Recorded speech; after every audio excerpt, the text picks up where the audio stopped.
కొన్నిసార్లు కావాలని నీ కొన్ని మాటలు, నీకు నొప్పి కలిగే మాటలు నీ చెవికి వచ్చేటట్టు ఆయన చేస్తాడు. కావాలనే కొన్నిసార్లు నోటి మాటల చేత కలిగే నొప్పి నీకు తగలనిస్తున్నాడు,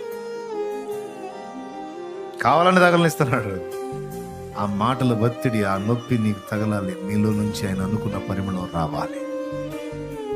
ఒక సుందరమైన వ్యక్తిత్వం నీలో నిర్మాణం చేయాలి.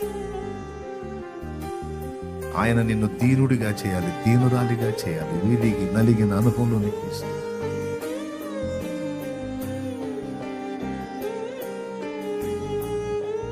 రాబోతున్న రోజుల్లో నిన్ను బ్లెస్ చేయాలి, ఆయన దీవించాలి, నీ తలనెత్తాలి.